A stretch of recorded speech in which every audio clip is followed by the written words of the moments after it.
Hi everyone, good morning, welcome, and thank you for taking the time to join this session with us. I hope you all have a nice cup of coffee or tea. Just to let you know, we will be recording this session, so please bear that in mind. Also, as we brought you all in, we've turned everyone's cameras and mics off just because it really helps with the speaker experience. It helps to keep the connection going strong.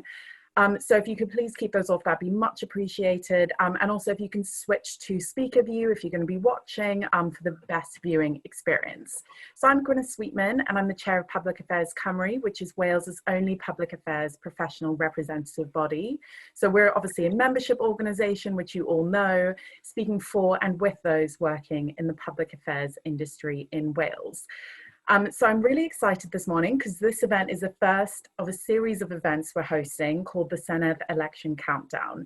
We're going to be interviewing 3 formidable representatives, interviewing them, asking them your questions, all those burning things you want to ask in the lead up to the Senedd elections in 2021, which is already next year, which seems to be coming so quickly. Today I'm really pleased to be welcoming Rhun up Iorwerth, the Deputy Senedd Leader for Plaid Cymru and Shadow Cabinet Secretary for Health and Finance and Official Languages Commissioner, so he's quite busy. He also represents Ynys Môn constituency in Parliament, before which he was a journalist and broadcaster for nearly 20 years. After graduating in politics and Welsh from Cardiff University, he joined the BBC in 1994. So he then spent 3 years at Westminster before returning to Wales, where he became Chief Political Correspondent, a regular correspondent for BBC Network News, as well as a presenter for many television programmes and radio programmes in Welsh and English, from news and politics to art and history. He was brought up in Anglesey and lives on the island with his wife and their 3 children. Hopefully with all of that broadcast experience, he'll be really impressed with all of our interviewing skills today. And I think he will, because our host is the really fantastic Callum Hughes, the Policy and Public Affairs Officer at the Welsh NHS Confederation. He has been at the Confed for over 4 years and works as one half of the very dedicated external affairs team in Wales. He's also our fantastic policy lead for PAC and has done some amazing work for us this year, including responding to Senedd inquiries, representing us within the Welsh Parliament. Before I hand over to Callum, I just wanted to say a special thank you to everyone on the committee who has worked really hard to pull these events together, especially of course Callum himself, but also Nick Webb, Emma Henwood, Polly Wynn and Ben Coates. It's not easy pulling together events, especially in times like this, but our committee has gone above and beyond to do so, and I'm really proud of them all. In terms of housekeeping, there are no planned fire drills, but in all seriousness, this is a really interactive session. We've had plenty of questions come through already, but please don't hesitate to send more through the chat function, which will go to our producer, which will then be relayed to Callum. Finally, we have 2 more sessions after this with Angela Burns on the 15th of October and Jeremy Miles on the 23rd. So please do head to our social media, Eventbrite and website to sign up for those also. So finally, a big thank you to Rhun for agreeing to be interviewed with us today. And now I'm going to be handing over to Callum so we can start the interview. Thank you very much indeed, Gwyn. I should start off by saying also on my part that just on the other side of that door, there are 2 very excitable dogs. So I do would like to, so if there are any rogue barks, I do apologise in advance. And yeah, I'd just like to start off also by saying that if you do have any questions, please do send them through on the Zoom chat box. And if there's any time at the end, hopefully we'll get to those questions as well. In the meantime, we've had lots of questions sent through to us over the past week or so. But what I think it would be good if I start off by asking you just to give a maybe 4 to 5 minute overview of some of the key kind of policy areas and some applied key ideas as we get closer to next year's election. Well, Callum, thank you very much. Thank you, Gwyneth, for the welcome. Also, to the left of me here, I have a drum kit, so if I feel things aren't going well, I might just go over there and hammer away at that for a while. But yeah, it's good to be here. Actually, I'm enjoying doing these sort of chats on Zoom. But a few this week, actually, and it does give me the feeling that The election really is rapidly approaching. We've had some stakeholder conversations, and the questions really are coming thick and fast from stakeholders and various interested parties throughout Wales. Right, what's going to be your pitch going into that election in May? And it's going to be a different election, I'm sure, in terms of its context. I don't think we'll be out of this particular forest by May next year. But of course, it's a hugely important election. And for us, you've probably picked up on our overarching theme. That was the slogan for the virtual conference recently, Changing Wales for Good. And it really is about offering the people of Wales real change. I have no doubts that politicians in other parties want to do their best. I have no doubts that politicians in the governing party or parties in the Senedd currently, the Welsh government, want to do the best job possible. But it's difficult having a vision and watching essentially tinkering, new delivery plans here, new task and finish groups there, a repurposing of money here, a mini reshuffle there. I think I'm shadowing 3 health ministers or 3 health and care ministers as of this morning. And I think what we really need, and I don't mean we, Plaid Cymru, we in Wales, what we need is at some point to put, call it what you like, a line in the sand, a change of gear, a clear signal that actually it's not just a continuation, an inevitable continuation from one Senedd to the next, from government to the next. So let's do some things that will genuinely change Wales for good and make people sit up and realise that things can be done differently. So in my brief, or one of my briefs, health and care, remember health and care, we want to create a national health and care service for Wales. It's a holy grail globally to integrate health and care, but we are signalling that we want to make that formal. We want clear frameworks for having a national health and care service for Wales, bringing in equality of esteem and pay in terms and conditions for staff across health and care, making sure that we have the same prominence for care at the top table of government in Wales. We want to press ahead with a huge home building programme for the next 10 years, not just for the environmental reasons, but for what that signals in terms of our economic ambitions for Wales. A huge spending and investment programme. There's never been a better time to embark on the kind of multi-billion-pound investment programme that we want to see in infrastructure in Wales than now, in terms of the cost of borrowing, plus of course the need to bounce back better. And of course we need to solve a housing crisis that is also so intertwined with poverty in Wales. And that brings me to the fair deal for families and the young that we want, again, as part of the drive to really change gear in tackling poverty, something that we have, to our shame, completely failed to get to grips with in Wales in the first 20 years of devolution. So free childcare from 12 months. You have families spending more on childcare than on their rent and mortgage.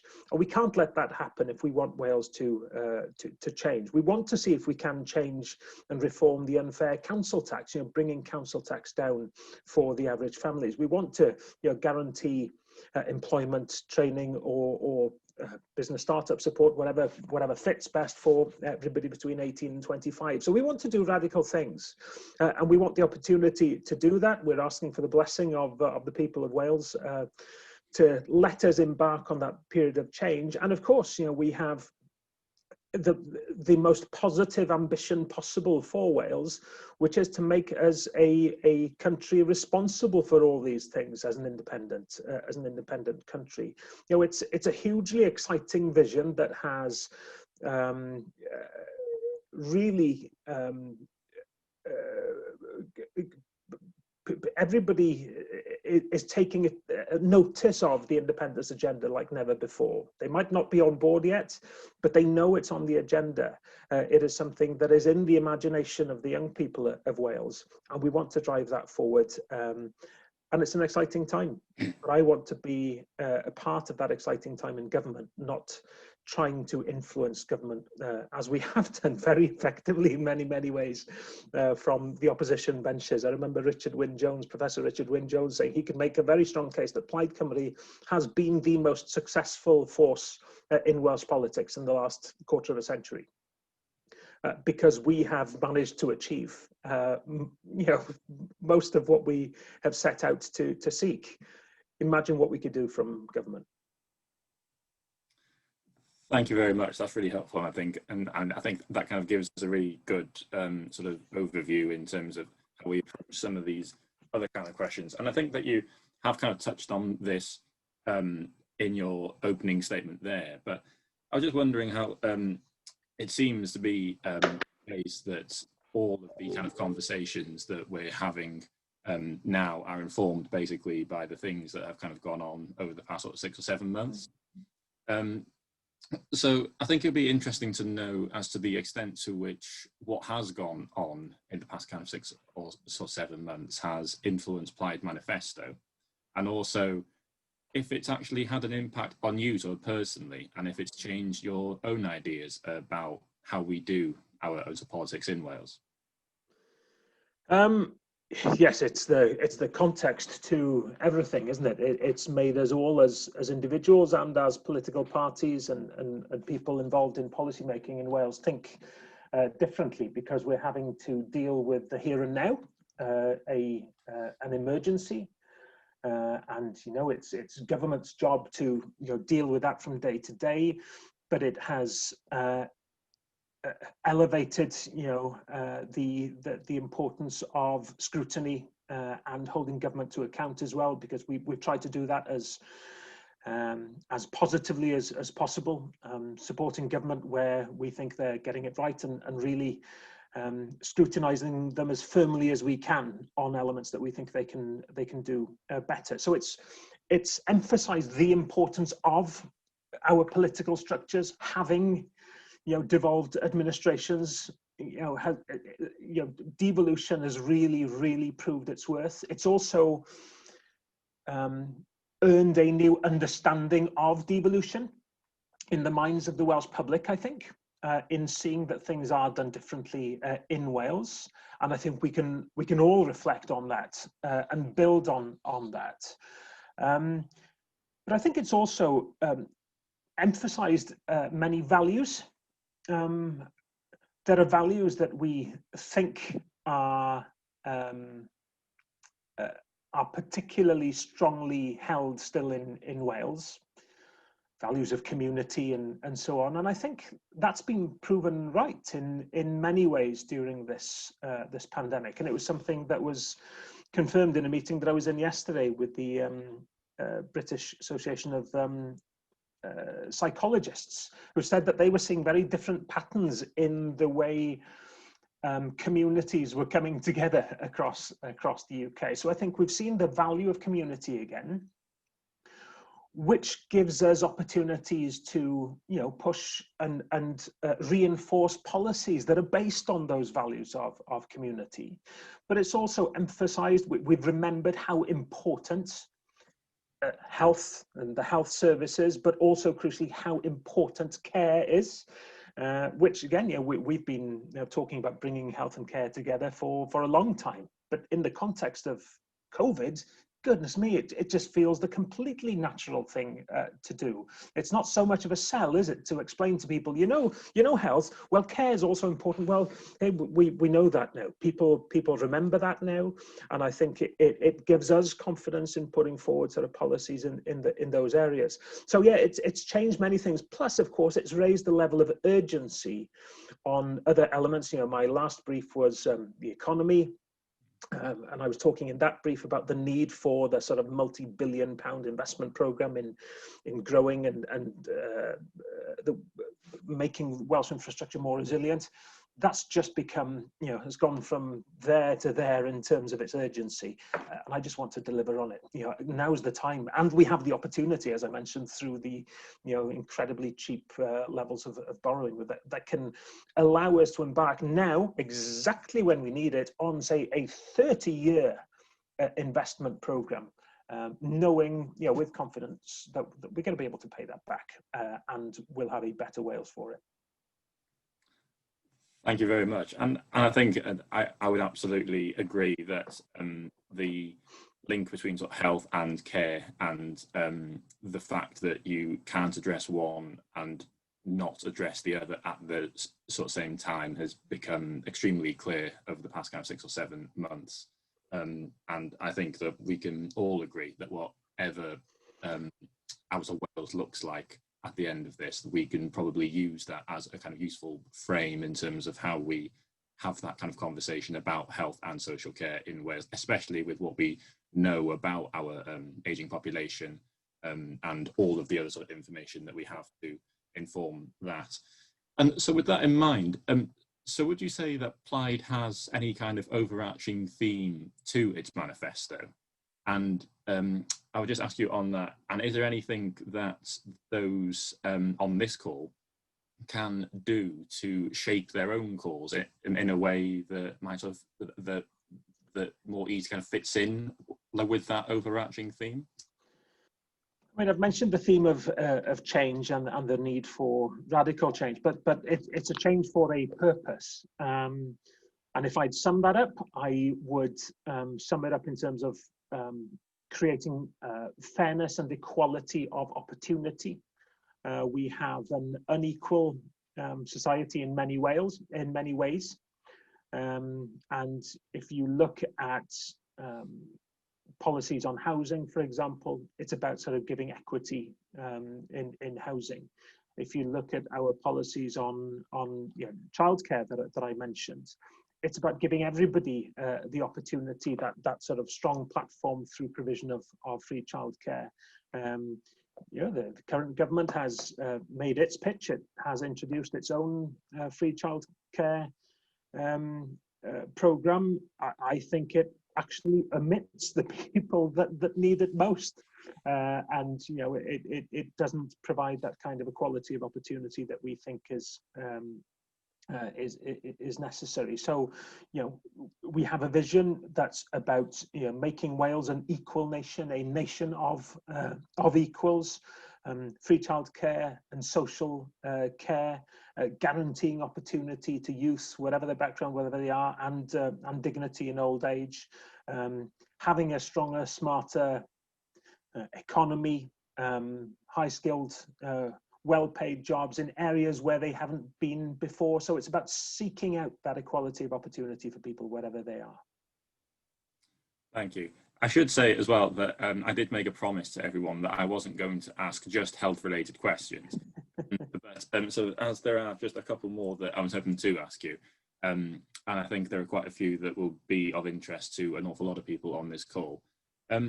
We've heard about Plaid Cymru's ideas for the health board in North Wales and plans to effectively have a kind of restart.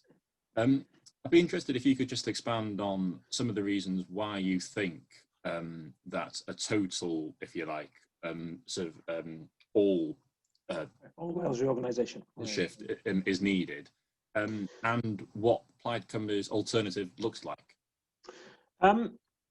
Going into the last Senedd election, or Assembly election as it was then, we had Elin Jones, who was the health shadow then for us. There was a plan for a more wholesale reorganisation Wales-wide of delivery, creating a sort of an acute hospitals board for the whole of Wales. I'm not looking for a Wales-wide reorganisation to preside over. I think the argument made last time, and I still support the principle of bringing together acute care in some way on a national level, but I'm not looking for a reorganisation to preside over. And I think there is an aversion to wholesale reorganization because it can be disruptive and so on. So I've decided that that's not something that I want to take on a wholesale level. But the North is a particular context where we have a health board that has been in special measures for 5.25 years. I hadn't realised that the timing was such, but within a few days of my speech, where I did confirm that I thought Betsy had to go, Welsh Government confirmed that Betsy Cadwaladr was going to be staying in special measures again. Now, I know from living in an area served by Betsy Cadwaladr that poor Betsy's name has been rather tarred, and for heroics in the Crimean War. That is not what she's known for here in the north of Wales at the moment. And patients are fed up. Not with the care they receive when they go into the hospital or to the surgery or to see other health workers. That's great always, because we have fantastic staff. But goodness me, you have to wait to get there. But staff, how must it feel for staff to be working for an organisation that is the subject of such negative headlines, deservedly so, day after day, week after week? And every 6-month period we hear, though, no, yes, there may be some improvements, but no, they're not there. They're not doing what needs to be done to get out of special measures. I've just got to the point, and health professionals tell me they agree with me. So do patients, that this is a board that can't turn things around, and we need a fresh start. And all the evidence that I'm seeing is that it was too big when it was created. It's the biggest health board in Wales geographically and in terms of population. If you have the biggest one in a huge city, it's one thing, but having the biggest one over a big, sparse area, some bigger urban areas in the northeast, vast rural areas, linguistic differences, different needs in different parts. Stop. Let's start again. And I think the model I prefer would be probably a two model, a west and an east. There used to be a west, central and an east.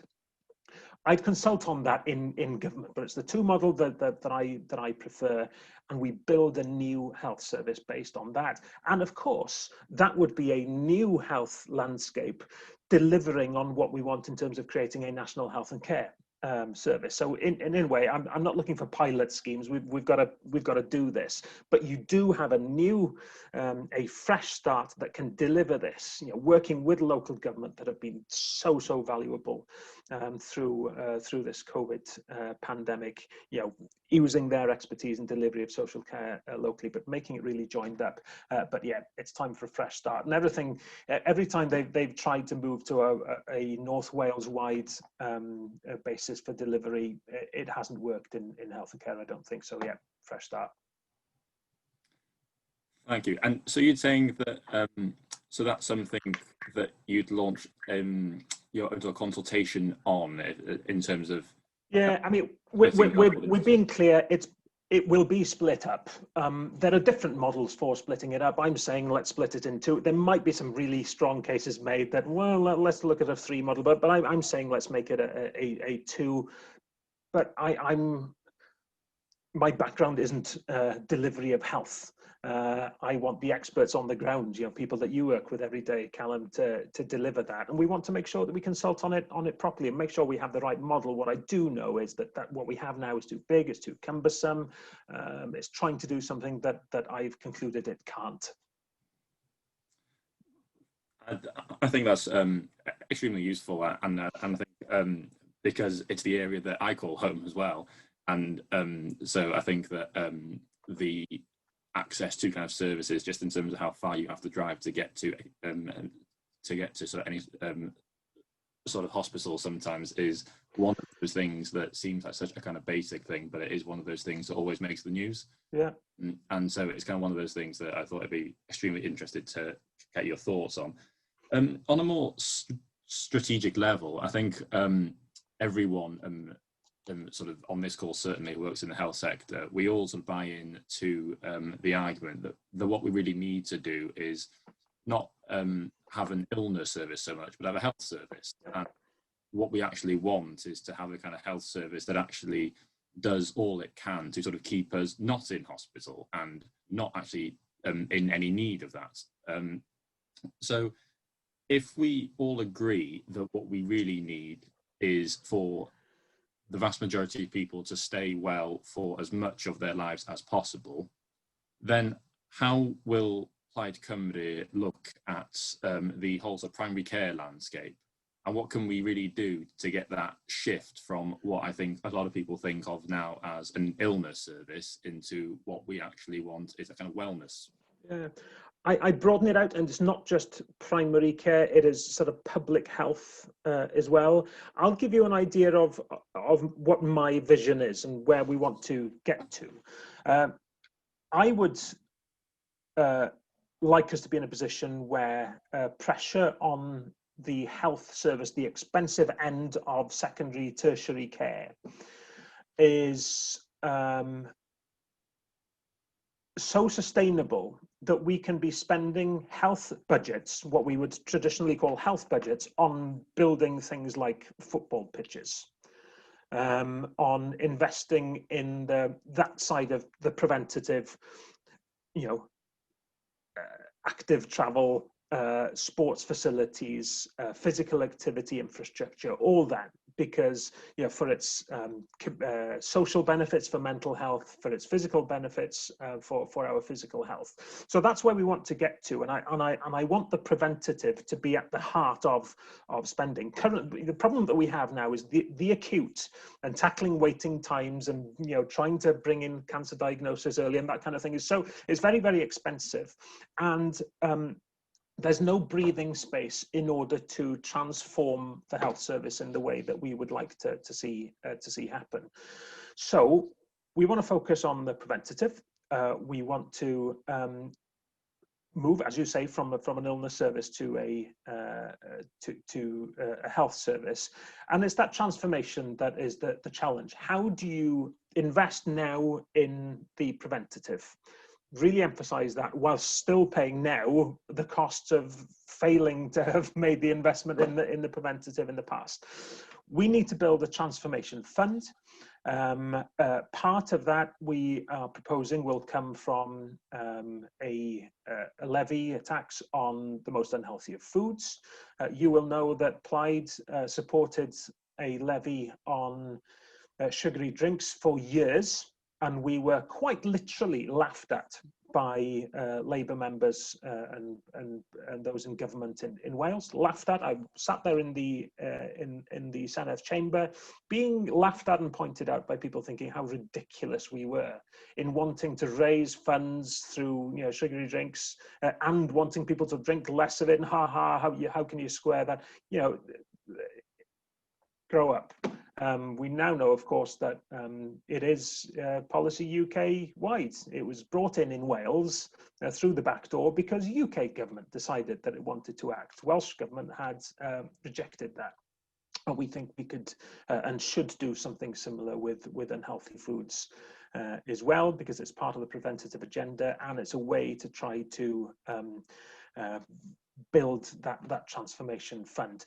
But it's only a part of it, and I wear another hat as finance minister, and one of the things that I have to work out is how we make that that investment now in our future, whilst still paying for the expensive end of healthcare.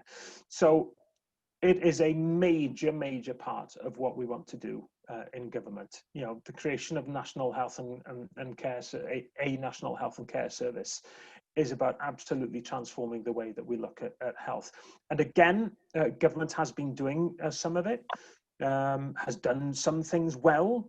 The parliamentary inquiry was useful in pointing us in some good directions. But again, we need to accelerate, we need to do things with more purpose, and we want to really see government rolling up its sleeves on this. And it's a massive challenge, but I hope that gives you an idea of how important it is to me. You know, I play sport. I just stopped coaching. My rugby boys grew up and became young men, so they've left me to look for a proper coach. But I'm still very involved in sport and physical activity, and I want to. I look to other countries and see examples of what can be done with a bit of determination, and we're not seeing it happening in Wales now. Great, thank you.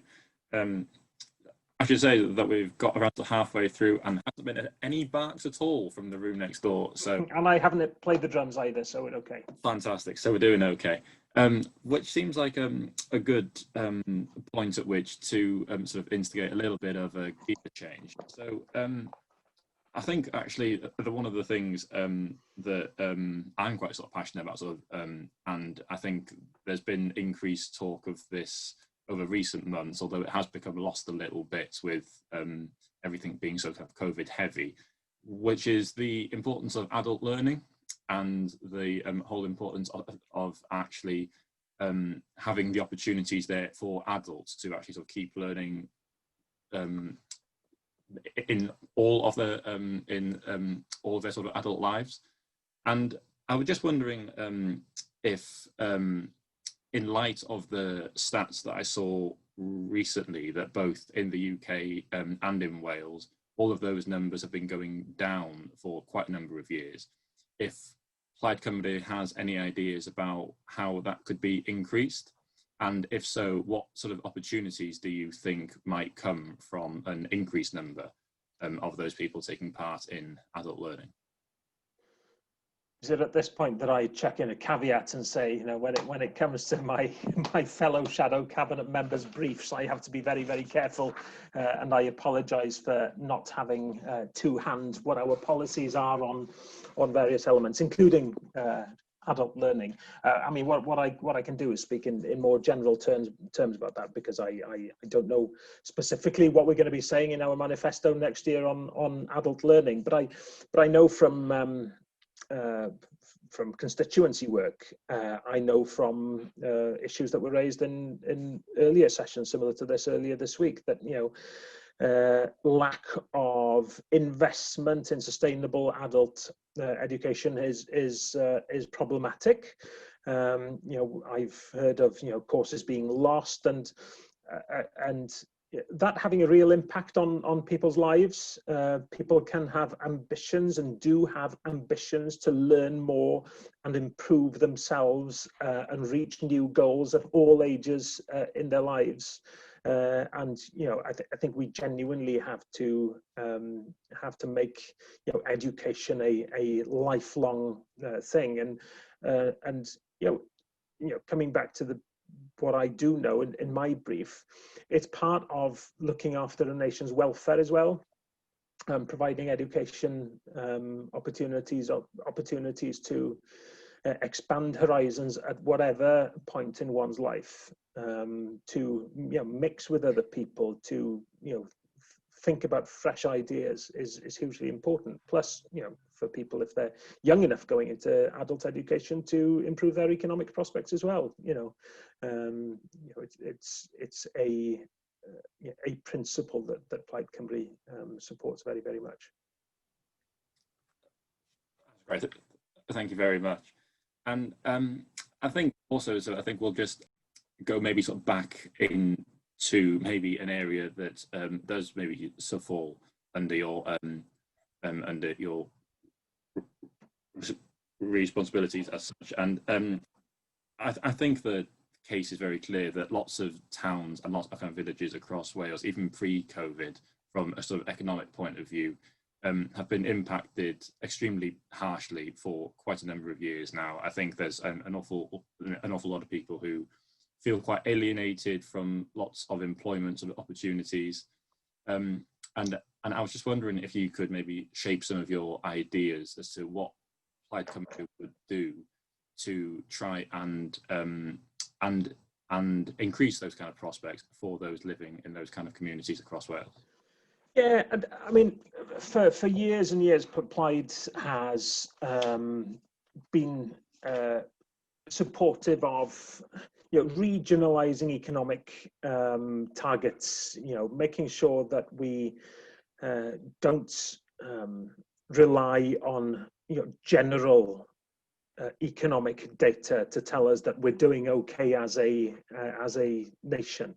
I think this government has been guilty of just looking to unemployment figures and saying, look, unemployment figures for Wales are looking good, so things are okay, when actually, that doesn't reflect on underemployment. It doesn't reflect on the levels of wages paid to those people, and it doesn't reflect on where those jobs are, and the fact, as you say, that there are still parts of Wales that are finding it very, very difficult to generate employment opportunities. There are things that need to be done in order to make it easier for people to work and to create employment opportunities in rural areas. Things like strengthening broadband, making sort of digital connectivity more resilient, improving public transport, making sure that people can get from an outlying village into a local rural centre of employment. So there's that kind of side of things. But there's also thinking of how do we create new economic hubs. We have some obvious economic hubs in Wales. The southeast, the Cardiff, Newport, Valleys, wider area. Well, we've got a pretty good idea of the kind of things that need to be done there. We've been talking about them for years. Get a proper metro up and running. Make connectivity work in those areas. Make people be able to travel not just into Cardiff for work, but into and across valleys for work, and sort of boosting economic vitality in that way. But one of the things that Plaid has been doing is looking at creating new rural economic hubs. It's at the heart of sort of Adam's Arfor idea, which is in its early days. Yes, we've got some money and some grant funding is being shared out in rural parts of West Wales, and it's having some effect. And I'm having lots of companies coming to me to say, "Oh, we've had some money from Arfor. We understand that's Plaid's idea. Thank you very much. It's working well for us." But what that does is create a new urban hub, if you like, in a sort of semi-rural area around sort of the Bangor, Carnarvon, Anglesey area, and then you have another hub around the sort of Aberystwyth, sort of Ceredigion area, another hub around Carmarthenshire. And what you're doing is you're creating the sort of on a smaller scale, the agglomeration benefits of sort of big urban areas, but in more rural areas, tailored to those areas' needs, and showing that we are not going to be satisfied with, as I say, the global economic figures. Wales is doing great. Look at the wealth in Wales, when actually all that is Cardiff and the northeast. That's not good enough. That's what's happened in the UK as a whole, or England. The UK's prosperity is far too closely linked to, or too largely based on, what's happening in London and the southeast.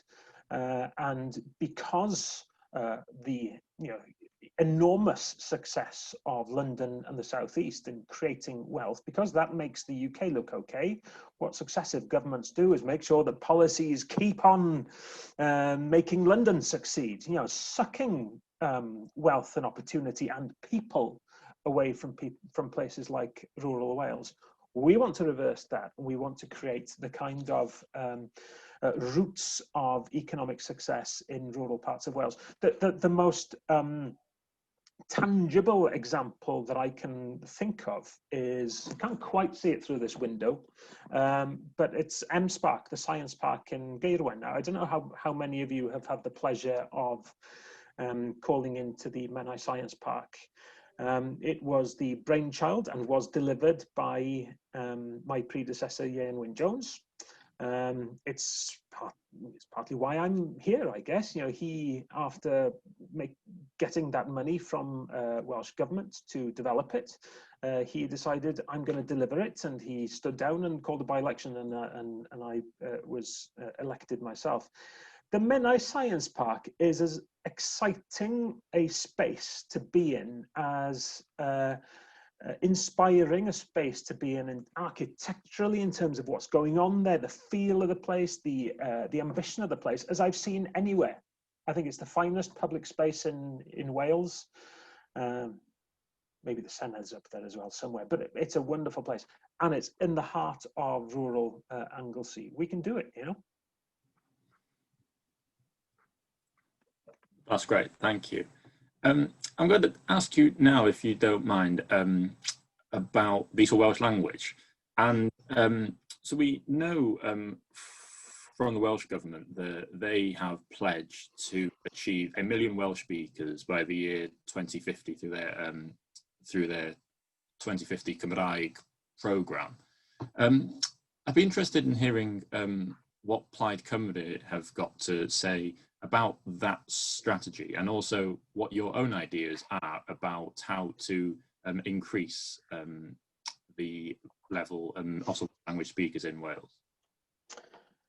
I mean, 1 million Welsh speakers. It's easy to say, isn't it? 1 million Welsh speakers, 1 million Welsh speakers. There we are. It's by 2050. It's ages away. It's 30 years ago. 1 million Welsh speakers. Look how keen I am to have 1 million Welsh speakers.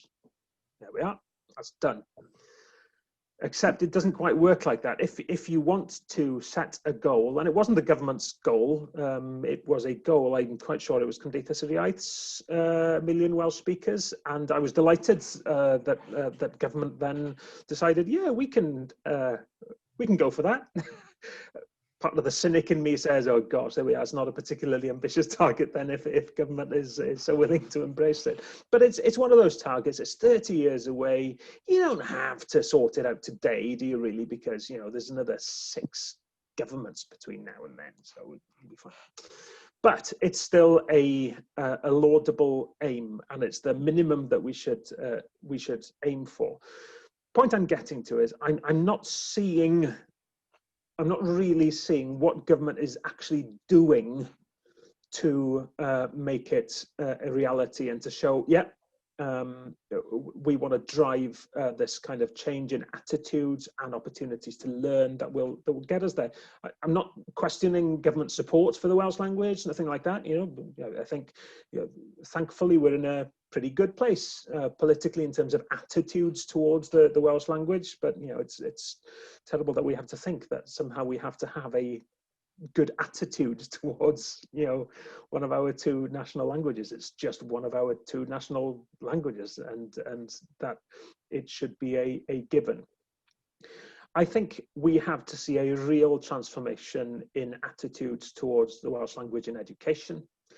Education is the basis, you know, be it adult education or education for our school children, is the basis for increasing the numbers of Welsh learners, of Welsh speakers.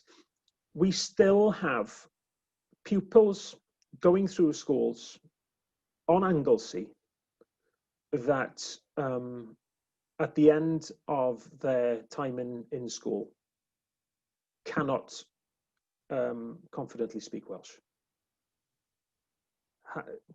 How can that be allowed to happen? If it was any other subject, if you had studied it for 13 years and still had no grasp of it afterwards, you'd think there's something desperately wrong here. If it happened with maths, it would be a national scandal. If our pupils, after having done 12, 13 years of maths, couldn't do, you know, sometimes fairly fundamental arithmetic, that'd be problematic. So we've got to address that in education, and you know, we've got to move away from sort of the kind of Welsh learners, second language Welsh, to, you know, giving people real opportunities. Because all we're doing is letting the pupils down. We're just letting children down. You know, I've taught pupils rugby that just haven't been able to speak Welsh at all. whilst being in a school on Anglesey. Basic, melon, tag melon, yellow tag, that shouldn't be allowed to happen. So education's got to be sorted out, and it's about then sort of creating opportunities and giving support for employers who want their staff to be able to work using the medium of Welsh, using the Welsh in public services. One of the big benefits I think of splitting Betsy would be we can have a West Wales health service that operates through the medium of Welsh. I'm not talking about every doctor being able to speak Welsh and that kind of thing. I'm talking about sort of administratively working naturally, sort of Welsh or bilingually. That has the delivery of healthcare and through the medium of Welsh at its absolute core. That's the kind of thing that we want to do in terms of normalising use, and there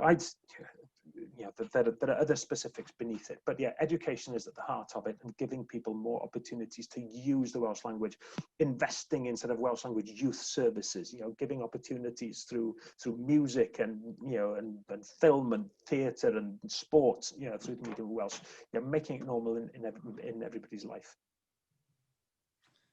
Thank you. I am conscious of the time, and as the time is what it is, it's probably not the best time to ask you a question related to us leaving the EU. But as this is a question that's come from one of our members, I'd be interested if you could provide some kind of comment on animal welfare, but in the kind of context of a sort of post-Brexit sort of agricultural world. Yeah. And if you've got any ideas that you're able to share with us about this, because I think it does kind of tie into a lot of the overarching themes that we have mentioned, that it's such a large part of the Welsh economy. And so I think it'd be interesting if you could just outline some of your thoughts on that, please. Yeah, sorry if my answers are too long, by the way. You've got a politician here and a license to talk, so shut me up if my answers are too long. Yeah, I mean, animal welfare, as it happens, has been one of those issues that's been pretty core to some of my comments on Brexit in recent months, based around the agriculture bill, and in particular the fears that if we, not if we're going to have to, when we sign new trade deals with some international partners that have animal welfare standards that are lower than our own, it will inevitably gradually erode the level of animal welfare standards that we have here. I know we have family working in agriculture here on Anglesey, and I know just how high our standards are of animal welfare, not just animal welfare, food hygiene and that kind of thing as well. There is a real danger in signing up to standards that are lower than ours, that will be driven down. And of course, having failed to get that amendment on the agriculture bill, the more recent Brexit legislation would have given us an opportunity to at least allow us to have different standards in Wales. And of course, that was taken away from us as well by the UK, and insisting on having the same standards UK-wide. So we can't insist on those higher standards ourselves. And that's all I need to say. I think really it's a real concern. And it's not something, our farmers won't want to lower animal standards because they don't have high standards of animal welfare because they think they have to. It's because they want to have high levels of animal welfare. But it's just a gradual erosion that I fear. Thank you. And kind of related to the sort of international sort of aspects. So we learned yesterday that the Welsh government has made a slight sort of alteration to its kind of cabinet, and that that there is no longer a sort of minister for international relations. I can see you smiling, so I'm guessing that you've got some kind of comments lined up in your head already. But I'd just be sort of interested to hear if that has or if that is a cause of sort of concern for you about our kind of reputation on the international stage, and the fact that it's basically been added on to the sort of FM's own job, like as if he hasn't got enough on his plate already. Yeah.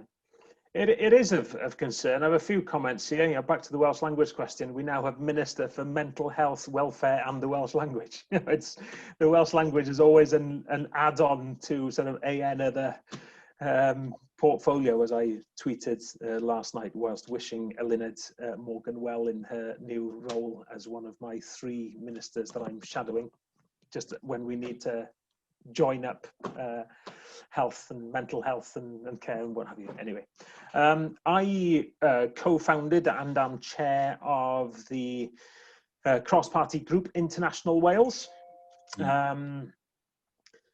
Not because my father's married to an American, but because I have always seen Wales's place not as an insular country on the west side of this particular island, but as a country of the world. I've been lucky enough to travel a fair bit in my life. I've been to countries much bigger than Wales. I've been to countries much smaller than Wales, and the profiles that smaller nations can have by virtue of their outlook and their determination to look outwards, to build international bonds and be part of international networks. That's what I want Wales to be. You know, that's my vision of an independent Wales that reaches out to other countries and sees how we can work with them to best effect always. And you know, poor Stefan Lewis, late Stefan Lewis, would be very disappointed today in seeing what Mark Drakeford has done in demoting the sort of international platform that was created. We can argue about how effective Eluned Morgan was and how ambitious her first go at having an international strategy for Wales was. I think there was a lot of room for improvement, but hey, you'd expect room for improvement from a first effort. But at least it was there, and it was a signal that Wales was looking outwards, and Stefan had long called for that kind of international role. And the First Minister is a busy man, you know. In many ways, being the sort of international front man is a part of a First Minister's job anyway.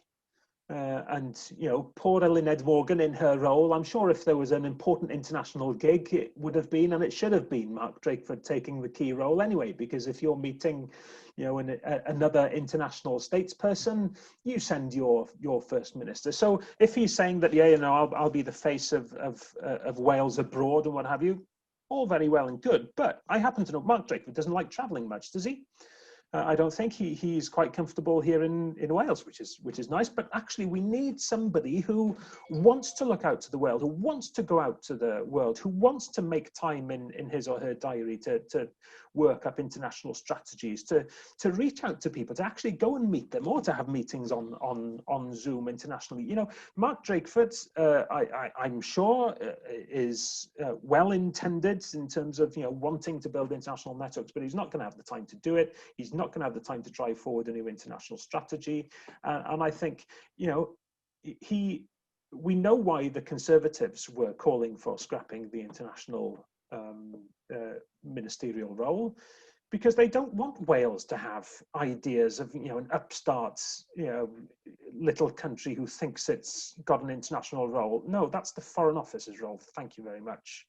And he's responded to that. Why would you do that? Great, thank you.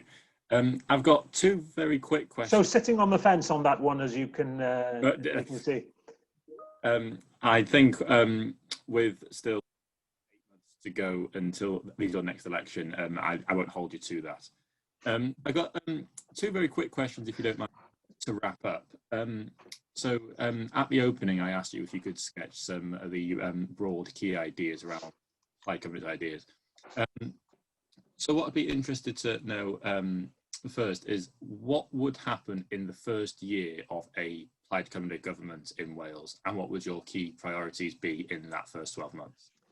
I think probably let sort of Adam talk about the first 100 days, but he's made it clear he wants to see more change in the first 100 days of a Plaid government than in 20 years of a Labour-led government, and it's quite a thing to say, but I think there'll be we will see announcements in those early days of sort of multi-billion-pound programs for investment, for example, in housing, but wider infrastructure. We will see the steps being taken in those first 100 days towards the establishment of a national health and care service for days. We will see free childcare for all children from 12 months being delivered from the outset. We'll want to hit the ground hard on this.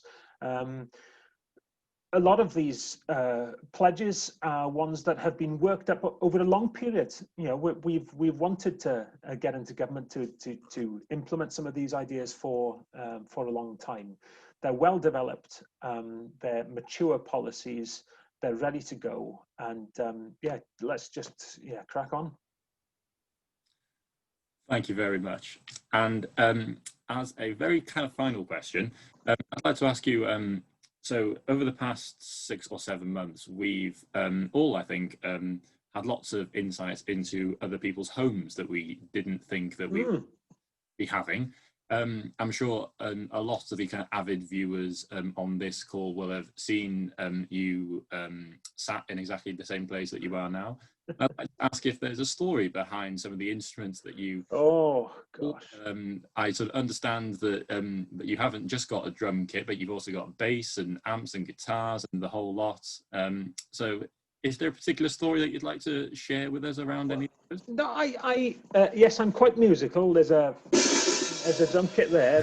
I can't quite reach out to pluck the 1, 2, 3, 4, 5, 6 guitars on the wall, and there's a lot of loudness in the corner over there. I'm an avid musician. I've even got a keyboard here that I could be giving you a tune on. I do a lot of sort of I compose and I do a bit of music production. I used to gig and stuff years ago. My daughter does now. My daughter plays in a band called Tant, sort of young folk bands. They were shortlisted for Radio 2 Young Folk Awards last year, so they're doing really well, and it's quite nice because I'm too old and ugly to be on stage playing concerts myself. Although I did play a gig in the village recently. My daughter's band plays a few of my songs, which is nice. So I get to hear my songs being played on the radio. I had a single of the week on Radio Cymru recently, which was kind of nice. Well, people didn't know because it was my daughter singing. This guitar here is the sort of the one that people see most. I've got lots of questions about this. This is I'll take this off my wall. My dad was a bit of a pop star back in the 1960s. Edward Morris Jones used to sing with Mary Hopkins and David Iwan and stuff. And that guitar there, he'd let that go to rack and ruin, but it's this one from a sort of a pop classic Sign Records poster from the 1960s. So I've got that next to the guitar, which still only got one string because I've been fixing it. I should put an extra string a week on it or something to see if anybody notices. So yeah, this is sort of my musical den, and after my Zoom meetings or between them, I might have a strum every now and then. So there you go. That's me and my music. Fabulous. Well, I do exactly the sort of same kind of thing as well. So I'm glad I'm not the only one, actually. It's also probably quite a good time for me to say that I hope that we've hit some of the right notes during this. Boom, boom. Hey. So I think that's been extremely helpful, I think, and I think we have covered an awful lot of ground there. So I think it just leaves me to say thank you very much indeed. Diolch yn fawr iawn, Rhun. And for all of the others on the call, I'd just like to remind you just of some of the opening comments from Gwyn, that this is the first in a series of 3 events that we are going to be hosting. The next of which will be with Angela Burns on Thursday the 15th of October, and the third one is with Jeremy Miles on the 23rd of October. If I've got any of those dates wrong, I do apologise, but they're right to the best of my knowledge. So, Rhun, thank you very much indeed, and I do hope you all have a lovely day and a lovely weekend. Thank you. Diolch yn fawr iawn i chi gyd. Thanks, everyone.